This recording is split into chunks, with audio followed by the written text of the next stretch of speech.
Hello again, everybody. Welcome to yet another edition of Journey Through Sports and Life. My name is Scott Murray. I'm Marjorie Herrera-Lewis. And I'm Marnie Schneider. And I tell you what, Marnie, since this is your special guest, you're the one that hooked us up here. This is really exciting what we've got unfolding here. Why don't you take it away? All right. Well, thank you, Scott. Thank you, Marjorie. So I'm really excited today because we have my dear friend, Bob Kendrick. And Bob is the CEO of the Negro League Baseball Museum, a really special place located in Kansas City, Missouri. And Bob is one of those people that and I think it goes down to just like his character and who he is. But when you ask Bob to do something, whatever it is, he's the first one to say, yes, I'll do it. Whatever it is, I'll do it. Even a podcast with this trio, right? Yeah, I know. Thank you. So, I mean, it was really, so it's a special treat for me to be able to celebrate Bob's career and all the amazing accomplishments he's had with the Negro League Baseball Museum, something really special. And so I'm really excited that we can hear his story and Bob can share what's going on in Kansas City and some of the great things that he's been working on. And this show is called The Journey Through Life in Sports. And certainly Bob has an incredible journey through life and sports and has been an amazing advocate for so many people, both on and off the field. And so I guess, Bob, we would love to just have you start it.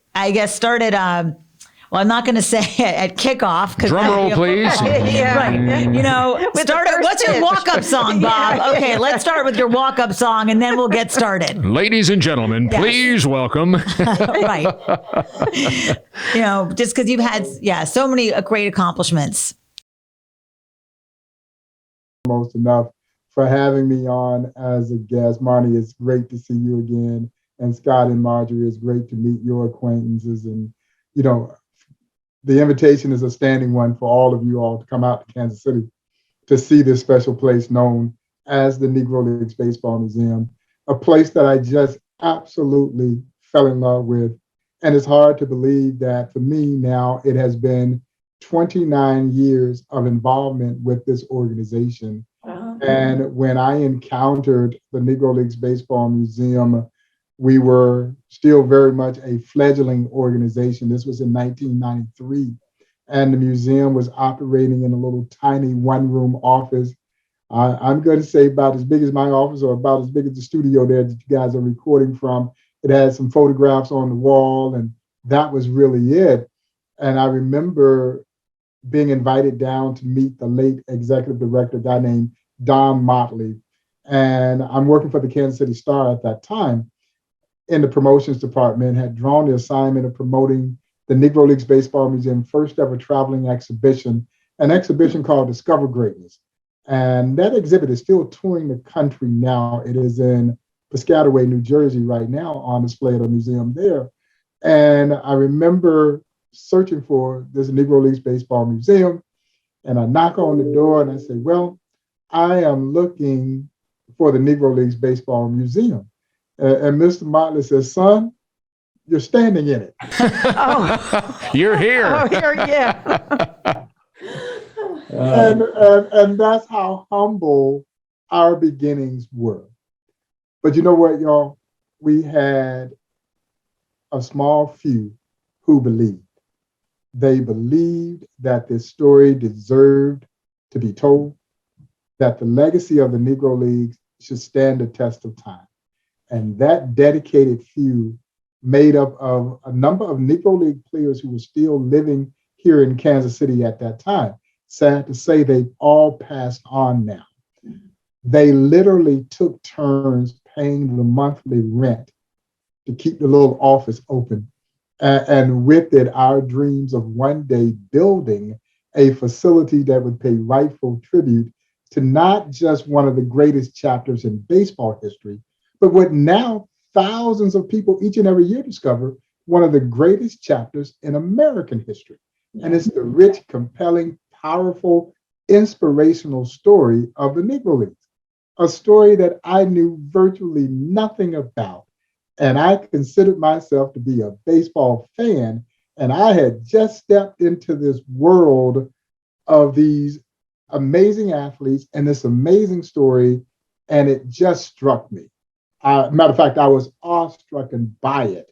And I had no idea that I had just literally stepped into my passion, what would become my passion. And here we are now, 29 years later. So it started for me as a volunteer, and now I get to try and run this great institution. And so the journey, as Marnie mentioned, has been an amazing journey for a kid who grew up in little bitty Crawfordville, Georgia, a town of about 500 people.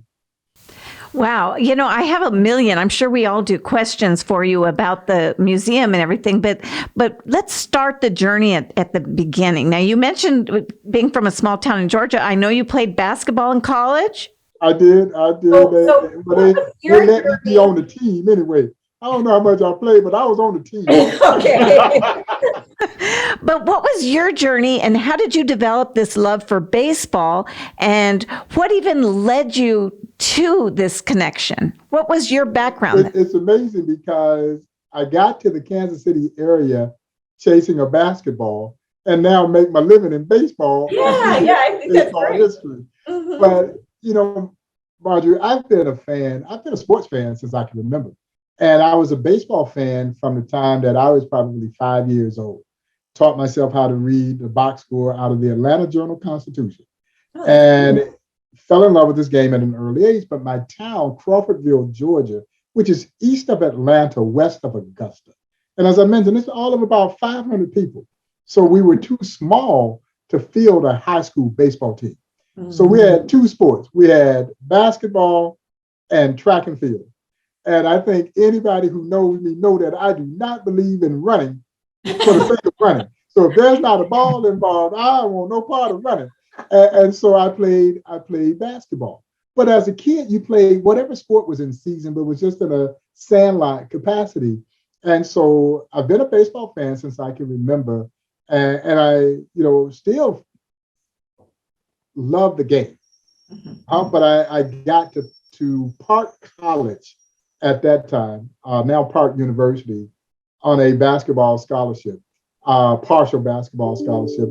I was on my way to Howard University in DC. And guys, I was going to Howard University from the time I was 12, 13 years old. Had a brother that lived in DC, so I spent the summers with him virtually every summer. And so Howard University is where I was going to go. I had got accepted to Howard, but they wanted me to walk on for basketball. They didn't have any money for me, which I was prepared to do. And at the 13th hour, this liberal arts college in Parkville, Missouri, reached out and said, "Hey, we got a little money for you." And that's when I decided to head to the Midwest. Had you even heard of it? Didn't know a soul here. And I left Crawfordville, Georgia, headed to the Midwest. I have been here ever since. And, sometimes you kind of reflect and you wonder where this journey would have taken me had I gone to DC instead. Yeah. But maybe, just maybe, there was a higher power governing those footsteps, and so you end up exactly where you are supposed to be. Right. And it has afforded me, guys, the opportunity to meet some amazing people along this journey and to begin an affiliation with an organization that I just absolutely adore, the people who work here, the people that we represent. There are not many Negro League players still left to attest to the greatness of this story. And this museum is here to represent them. We are here to continue to advocate on their behalf for what they did, the sacrifices that they made to play this game, and how those sacrifices not only helped change the game, but helped change our country.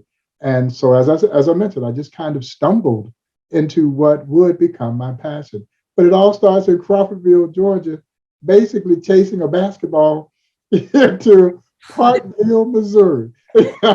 That's funny. That's great stuff. Let me ask you this, Bob. When you talk about just the museum itself, you said you've been there 29 years. How long has the museum been there, and why Kansas City?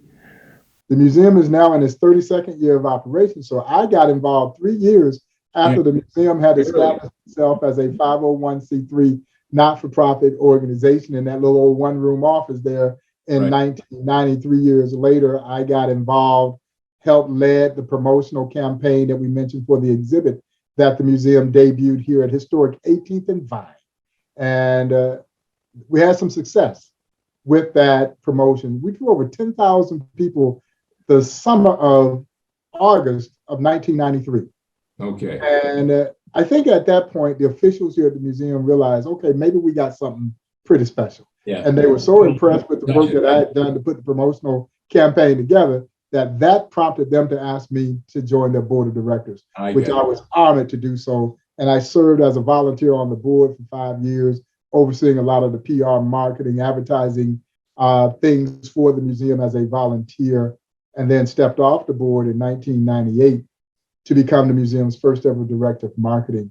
And that is what has carried me through this process today. And now, of course, serve as museum president, which I've been doing now for the last 10 years. But to get back to your question, Scott, the reason that the Negro Leagues Baseball Museum is here in Kansas City is that Kansas City is the birthplace of the Negro Leagues. The leagues were formed here in Kansas City, February 13th, 1920, literally right around the corner from where my office, a stone's throw from my office, is the Paseo YMCA.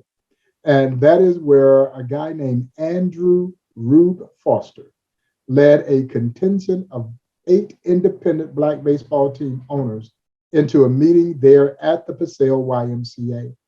Wow. And when they walked out of that meeting, they had established the Negro National League, the first successful organized Black baseball league. So the Negro Leagues Museum is exactly where it is supposed to be in Kansas City, in the exact same area that the leagues were formed. You know, I know everybody thinks that every museum should be in New York or DC, but this museum is exactly where it is supposed to be, in the exact same area that gave birth to the story. As a matter of fact, we are now in the process of saving the Paseo YMCA, the historic landmark that the Negro Leagues were formed. And our grandiose plans is to convert it into an education and research center in memory of my dear friend, the late, great John Buck O'Neill. Very cool. That's fantastic. Wonderful. Well, I tell you what, Bob, this is fantastic. We've got lots of questions, though, still to send your way, but we've got to take a little commercial break. So you know what those are all about, I'm sure, right? Make a few bucks, right? All right. You got it. Bob Kendrick is our special guest as we continue on this edition of A Journey Through Sports and Life. Marnie, Marjorie, Scott. We're back with more and our good friend Bob Kendrick right after this.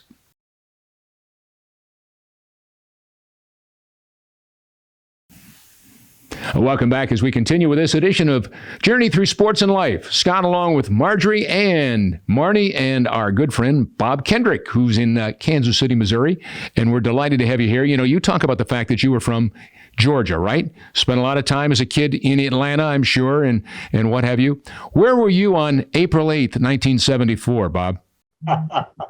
I was in my parents' home there in Crawfordville, Georgia, as my childhood idol and my all-time favorite baseball player, Henry Aaron, was hit home run 715.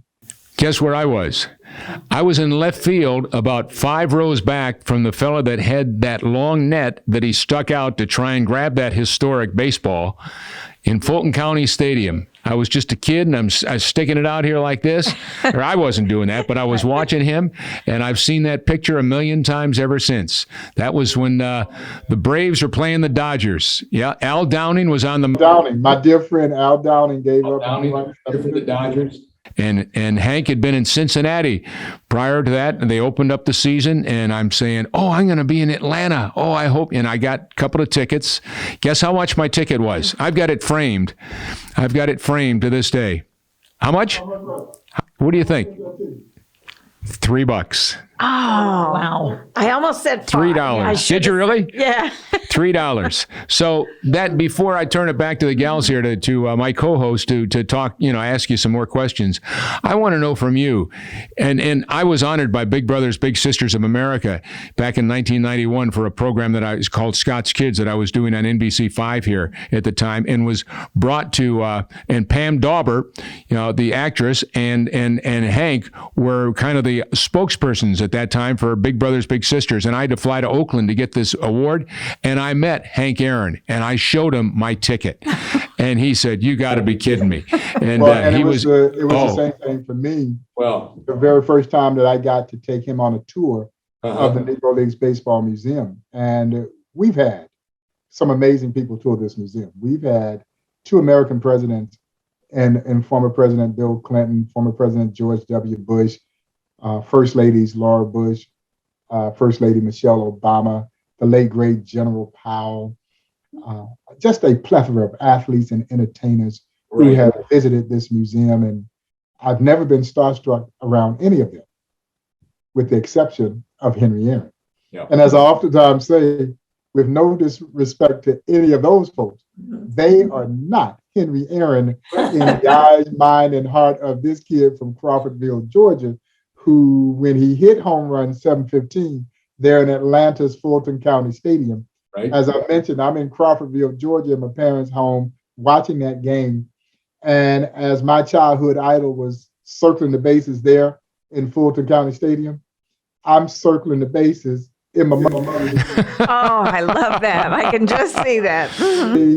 She had an old TV that was second base. She had another old couch that was third base, and her old recliner was home plate. And as he was touching them all, I was touching them all in Crawfordville, Georgia. I was almost 12 years old at that time, and I got to share that story with him. Yeah. And he smiled and he gave me a hug. But to walk him through the museum was one of the greatest experiences I've ever had, just because of what Henry Aaron meant to me. As I mentioned, he was my all-time favorite baseball player, but he was also my childhood idol. And what makes it even more interesting, Scott, is I had no idea before I got involved with the museum that it had all began in the Negro Leagues for Henry Aaron. Mm-hmm. I'm a lifelong Braves fan, and I had no idea that his career had begun in the Negro Leagues. Right. 1952, a skinny, cross-handed hitting shortstop. So in the case of Mr. Aaron, he was a right-hand hitter, guys, who was hitting with his left hand on top. That is unorthodox. The fear is that you break your wrist hitting in that manner. Mm-hmm. Henry Aaron is knocking the cover off the baseball in a highly unorthodox fashion.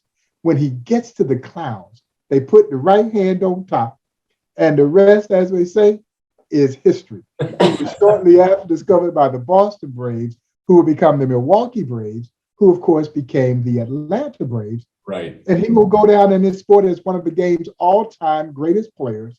But it all began in the Negro Leagues with the Indianapolis Clowns in 1952. And there's a wonderful photograph. It's my favorite photograph in the entire exhibition.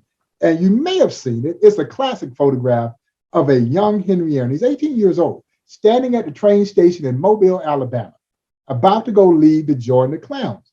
And Scott, all he has is this cardboard bag by his foot. And he told me, guys, he said, I may have had 2 changes of clothes in that bag, $1.50 in my pocket, and a ham sandwich that my mama had made me, going to go chase that dream. It worked out pretty well for the Hammer. Oh, I hear you. I hear you. Well, all the things you said about Hank Aaron were above and beyond. You're absolutely right. But the thing I liked about him when I finally met him out there in Oakland with Big Brothers Big Sisters, he was the iconic Hank Aaron. He was the king, but he was so nice. He was so personable and just such a gentleman. And to this day, I cherish that picture of the two of us that I have in my game room, because that's the guy. He remained until the day he died, the only person that I was ever starstruck by. Every time I was in Mr. Aaron's presence, I was reduced to that almost 12-year-old kid. He just had that kind of impact on me. And I tell you guys, we took him on a tour in 1999 that they're celebrating 25 years of him breaking Ruth's record. Now, sad to say that it took him 25 years before he could finally exhale and enjoy what most people thought to be the most prestigious sports accomplishment of all time because of all the hate and vitriol that was surrounding him as he was chasing Ruth's record. And so we take him on the tour, we finish the tour, we go across the street to the gym theater, we have a fireside chat with him. And then after that, we go up to the mezzanine level of the gym theater.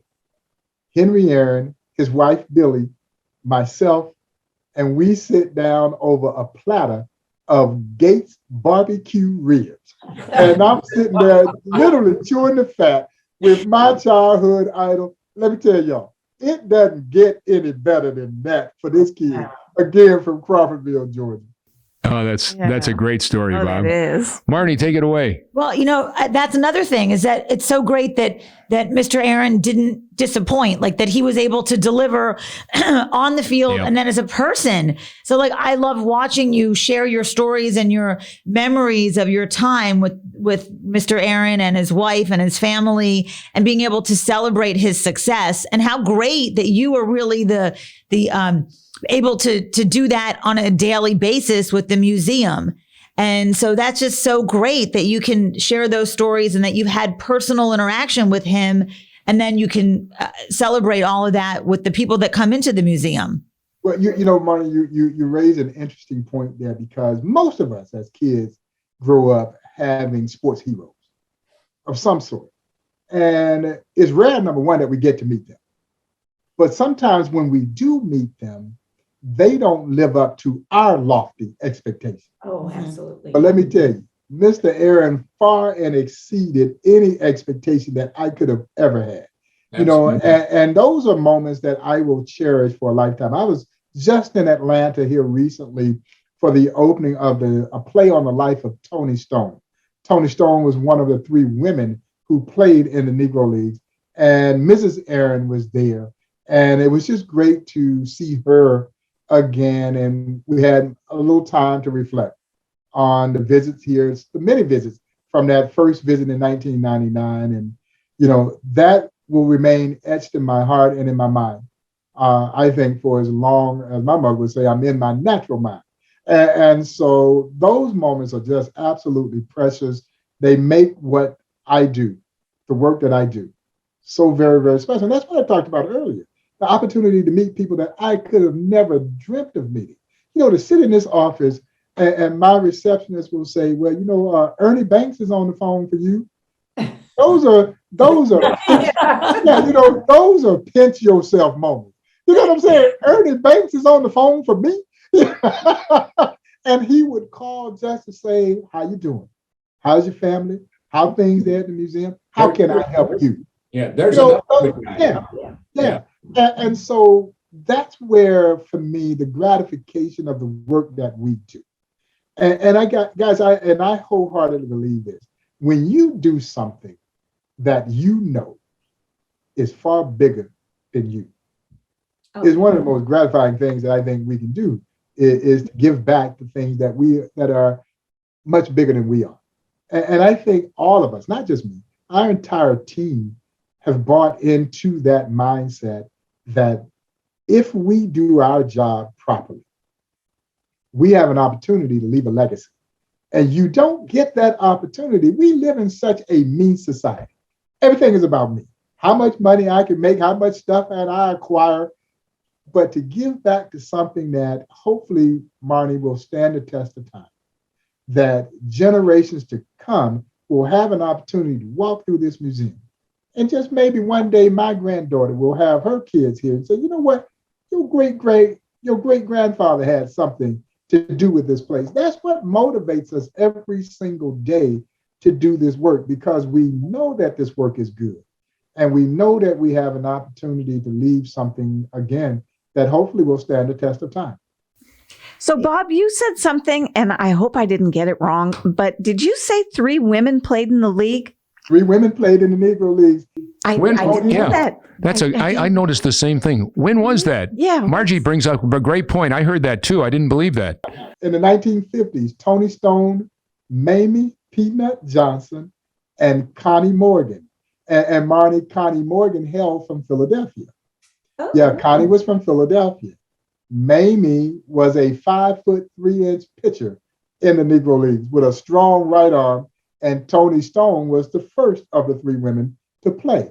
Toni Stone, Scott, took the roster place of Henry Aaron. So when Henry Aaron signed with the Braves, the very next year, the Clowns signed Toni Stone to take his place. All three were tremendously gifted athletes who competed with and against the men in the 1950s. And Mamie Peanut Johnson, I had the opportunity. She's the only one of the women that I got to know. The other two had passed away before I got really involved with the museum in a meaningful capacity. So I never got to meet them. And I spent a lot of time with Mamie. As a matter of fact, I was deeply honored to speak at her funeral services in 2017 there in DC. And she was the only one of the women that wanted to try out for the All-American Girls Professional Baseball League. Of course, that was the inspiration for the hit film, A League of Their Own. Yeah. And of course, she was denied because of the color of her skin. And if you've watched that film, there's the one classic scene, just a short scene, where the ball gets loose and the sister picks it up and she fires it back to Gina Davis on the mound. And you can see everybody stunned at how strong her arm was.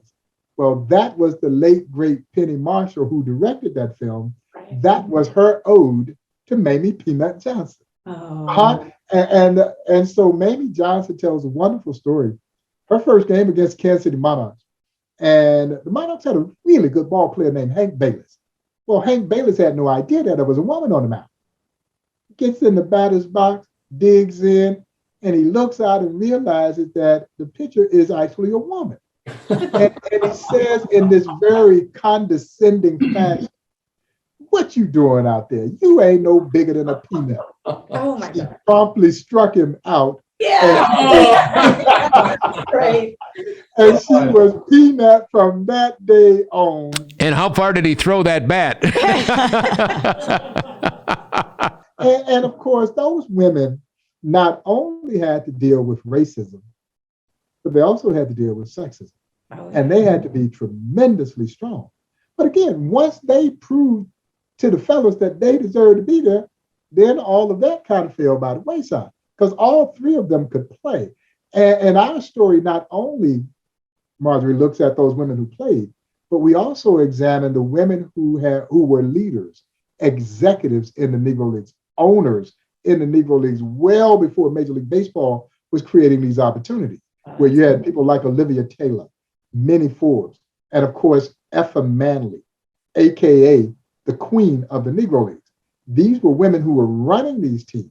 And Effa Manley, guys, she knew the business of baseball as well as any man, had great talent play for her. My dear friend, the late, great Monty Irvin, Larry Doby, Leon Day, Willie Wells, Biz Mackey, they're all in the National Baseball Hall of Fame, all played for Effa Manley's Newark Eagles. The late, great Don Newcomb should be in the National Baseball Hall of Fame, also played for Effa Manley's Newark Eagles. She's the first woman to be nominated and inducted into the National Baseball Hall of Fame at Cooperstown. And that's what we talk about with this story, is that here's a league, guys, born out of segregation that would become the driving force for social change in this country. A league born out of exclusion would become perhaps this country's most inclusive entity. They didn't care what color you were, and they didn't care what gender you were. Can you play? Do you have something to offer? Right. Yeah. That's the way it's supposed to be. Understand. Can you play ball?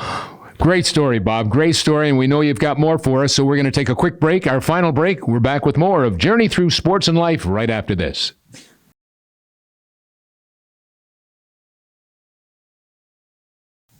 Welcome back to our final segment, Journey Through Sports and Life. Scott and Marnie and Marjorie and our good friend Bob Kendrick.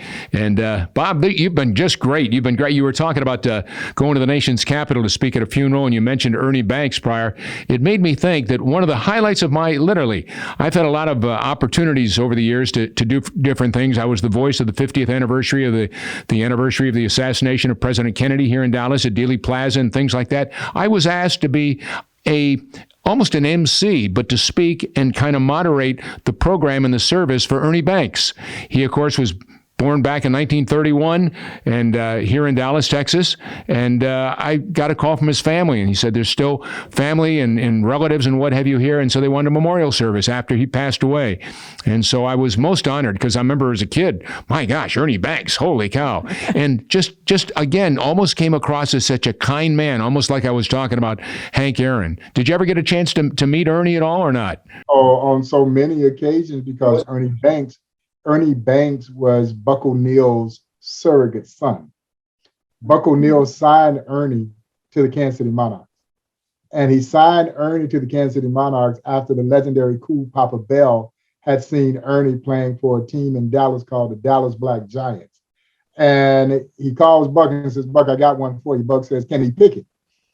Cool Papa Bell said, yeah, he can pick it.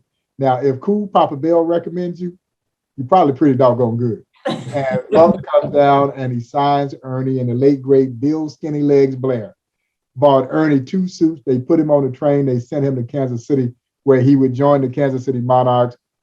And of course, shortly thereafter, Buck would send him to the Chicago Cubs, where Buck would then join the Cubs, later on as both a scout and as the Major's first Black coach.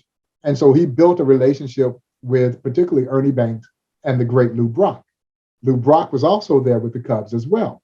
So Ernie spent many, many times here at the museum. So I spent a lot of time. I was actually in Dallas for the memorial service as well as in Chicago for the actual funeral services in Chicago. Right. So I was in both places. Liz Banks, his former wife, had invited me down to Dallas. So I was there that day. And so, but Ernie was very, very close to me and the museum. Well, I tell you, it was something special, and I don't want to put you on the spot, but I'm sure the two of them have a couple questions before we wrap it up. So I'm going to just quickly say one final thought. Without showing favoritism, and I know it's, you think back to African Americans, blacks coming into Major League Baseball,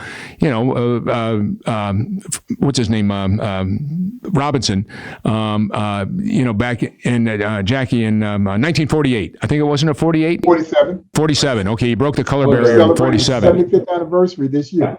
Oh gosh, that's okay. Well, you stop and think of somebody like a Jackie Robinson, and you talk about that. You mentioned Don Newcomb, and you talk about some of these, the Ernie Banks, Hank Aaron, whoever. How about the top 5 that really have impressed you the most, or that maybe so you don't have to put yourself on the spot here and show favoritism? How about people that come in? Who are the people they're looking for to see the most? Jackie Robinson, whatever. When you walk into the Negro Leagues Museum, the first thing you see, Scott, is what we call the Field of Legends. And the Field of Legends, guys, is a mock baseball diamond that houses 10 of 12 life-size bronze sculptures of Negro League greats, and they are cast in position as if they were playing a game. It is one of the most compelling displays in any museum anywhere in the world. And that 10 that adorn the field, they represent 10 of the first group of Negro Leaguers to be inducted into the National Baseball Hall of Fame at Cooperstown. So that's how we chose our all-star team. Virtually every one of those players who are on that field, most baseball fans had not heard their name. Now, they know Satchel Paige, and they may have heard Josh Gibson's name, and they likely have heard Cool Papa Bell's name, because these are mainstream transcending players from the Negro Leagues. They may not know just how great they were, but you likely heard those names. But then you throw in a name like Oscar Charleston, whom my friend Buck O'Neil would say without hesitation, the greatest baseball player he ever saw, that he was Willie Mays before we ever knew who Willie Mays was. As a matter of fact, the old timers in the Negro Leagues would say the closest thing to Oscar Charleston would have been Willie Mays. Oh. Man, that's scary. That is scary because Mays, whose career began in the Negro Leagues with the Birmingham Black Barons, really was the quintessential ball player, the consummate 5-tool guy from a major league perspective. Well, Oscar Charleston was that same player. Or when they meet a guy who hailed from Cuba and his name was Martin de Higo, nicknamed him El Maestro, the master, because he could do it all. Played all 9 positions, y'all, played all 9 of them well. He is the only baseball player in the history of our sport to be enshrined into 5 different countries' baseball halls of fame. Wow. He's in the Mexican, Cuban, Venezuelan, Dominican, and in Cooperstown. And we don't know who he is? How could that be?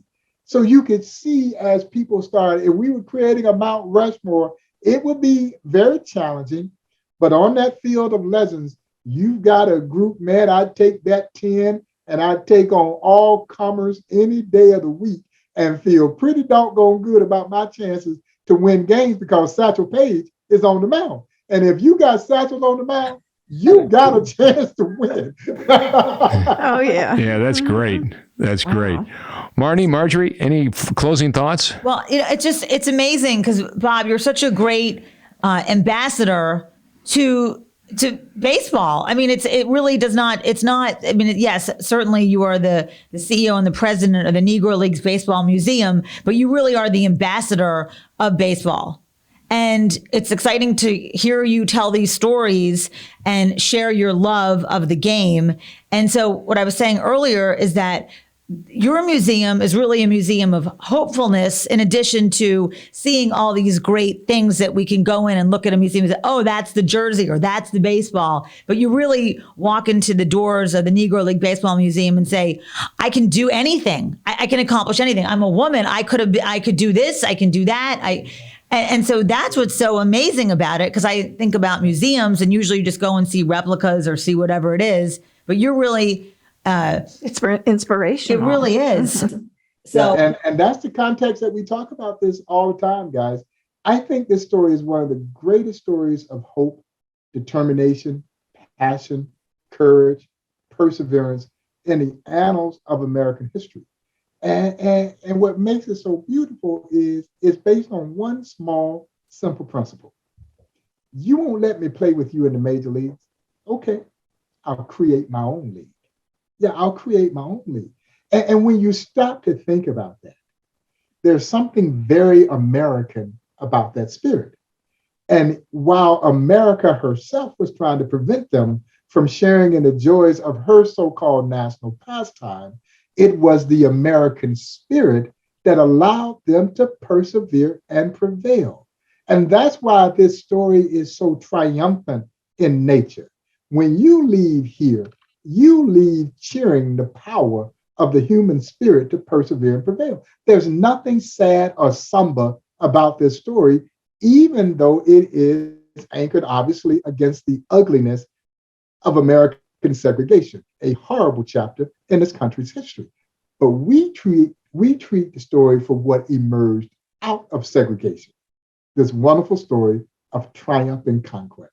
So can you tell us a story then of somebody who came to the museum and was unprepared for what this person would see and how you could see through that visitor's eyes or experience how much this means? That'll be our final question, Bob, and we got about 2 minutes, so go for it. Okay. All right. Well, I as I so oftentimes do, I'll leave my office and I'll go down on the floor and into the gallery space to meet people. And I won't tell them who I am. I just start talking to them. I asked the lady, I said, well, did you enjoy your tour? And she didn't know who I was. And she said, sir, I hate baseball. I think sports are stupid. But I just spent 4 hours in your museum and I could not leave. Wow. It was that captivating. And that's the thing. You don't have to be a baseball fan. Now, we think that's sacrilegious if you're not, but you don't have to be a baseball fan. If you are a fan of American history, you're going to love this museum. Marjorie, if you are a fan of the underdog overcoming adversity to go on to greatness, you're going to love this museum. And if you're a baseball fan to boot, now you're in, as we say in Georgia, you're in hog heaven, because it combines all of those worlds. But when you're going to learn something when you walk away from this museum, and as I tell my guests all the time, and Marnie, you touched on this, if you walk away from this experience knowing nothing other than this, what the Negro Leagues teaches us guys is very simple. In this great country of ours, if you dare to dream and you believe in yourself, you can do or be anything you want to be. See, they dared to dream of playing baseball. They had no idea that they were making history. Scott, they didn't care anything about making history. They just wanted to play ball. But again, the pride, the passion, the perseverance, the determination, the courage that they demonstrated in the face of adversity would not only change our game, but more importantly, guys, it changed our country for the better. Bob Kendrick. I mean, like that. That's Yeah. fantastic. Yeah, no more to be said. Right. You're a rock star. You ought to get into the business sometime. Bob Kendrick is his name. He is the president, CEO of the Negro Baseball Hall of Fame. It's in Kansas City, Missouri, and if you're ever out there, you need to stop by. Bob, we can't thank you enough. Outstanding. That was Outstanding. my pleasure. Thank you all Wait, so much. don't for hang having me. up. We need to take a selfie with the computer or something. Yeah. Yeah, Stand by. We're going to say goodbye to everyone here. Thanks again. I'm Scott Murray. Marjorie Herrera-Lewis. Marnie Schneider. And for this edition of Journey Through Sports and Life, we simply say, till next time, stay safe, stay strong. See you later, everybody.